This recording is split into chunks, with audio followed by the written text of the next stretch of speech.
Dr. Zakir dogoggorri tokkolleen quraana keessan jiru jette.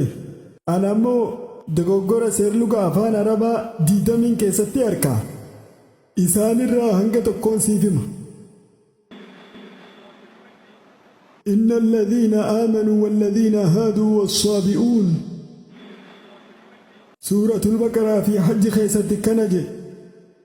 إن الذين آمنوا والذين هادوا والصابئين كم تسرد الصابئون مو الصابئين تنتكفى لما فان سورة الطه آية جاتم سد خيستي إن هذان لساحران جي دكوغر إن هذين لساحران كان إبسو دندسا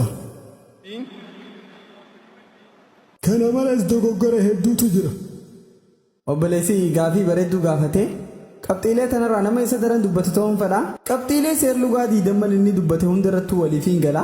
Kitaabni kun Abdul Faadiiti akkasiini quraanni dogongora irraa qulqulluudha. Eekas wayiin harkaa alhamdulillah agartuun tiyya gaarii.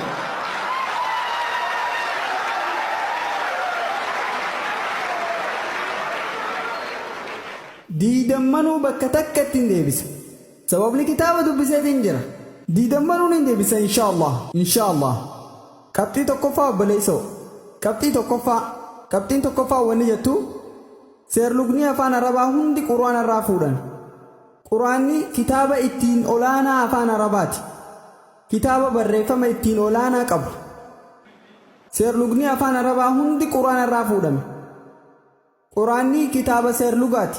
Eegaaniif quraanni kitaaba seerlugaa ta'ee seerlugni hundi quraana irraa fuudhame quraanni inuma dogoggora qabaachuu hin danda'u. Qabxii tokkoffaa.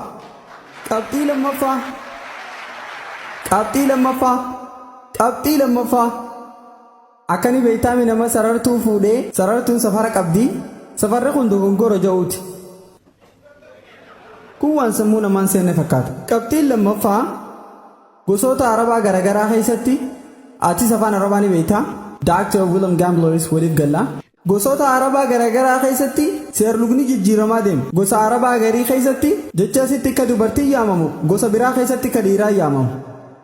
Araba keessatti seerlugni jijjiiramaa deema. Hattaa saalillee jijjiiramaa deema. Duuba quraana seerluga dogongoraa saniin sirreessitaa lakkii. Kana malee maas dandeettiin haasawa quraanaa hedduu olaanaadha. Hundarraahuu oli.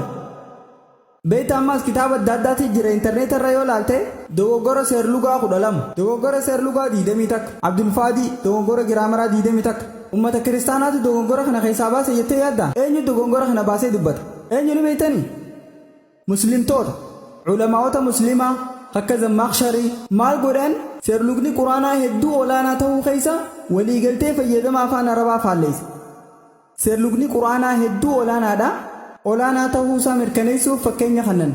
Fakkeenya hanga tokkoon sinii kanna hagaafii diidamman kanaa deebisu. Fakkeenyi isaan kannan hoggaa quraana qaraatu maal ja'a? Ummanni Luut alayhi salaam ergamtoota kijibsiisan. Kan dubbatame ergamaa kijibsiisanidha. Dr. William Gamble maal jee? Ummanni Nuux ergamtoota kijibsiisan. Seenaarraa namoonni beeknakkaanii fi ergamaan tokko qoftiin itti ergame. Duuba dogoggora seerlugaa qaba. Ummanni ergamaa kijibsiisan jechuu qaba ture. Ergamtoota miti. Kana waliif galla. Seerlugni ilma namaatiin kaayame akkanaa fi ati beeknuu kun dogongora ta'uu mala. Garuu yoo kitaaba arabootaan barraa'e dubbifte bareedinni quraanaa maali? Bareedinni quraanaa maaliif bakka ergamaa jechuu qabu ergamtoota ja'a? Maaliif beeytanii? Sababni nu hundinuu ni beekna ergaan bu'uuraa ergamtoota hundaa tokko akka ta'e. Akka rabbiin tokko ta'e waa'ee tawxiidaa waa'ee rabbii subhaanahu wa ta'aalaa. Ummata Luut dubbachuun alayhi salaam ummanni Nuux ergamaa kijibsiisanii wanni ja'u nabi Luut diduudhaan alayhi salaam gama biraatiin ergamtoota hunda kijibsiisan jechuu.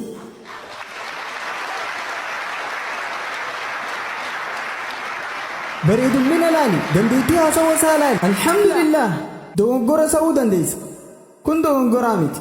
Haaluma kana fakkaatuun namoonni kaa'an Shuraaz maal ja'an quraanni kun fayakun tahini ta'a ja'a. Kun fakkaana tahii ta'ee ta'uu qaba. Waliif galla wanni dabre afaan arabaatti kun fakkaana. Kun fayakuunii miti. Garuu kun fayakuun kanaatu irra caala. Wanni ja'u rabbiin tahee tahame godhuu danda'a. Ka dabre hammaatii fi mallee ka fuulduraa.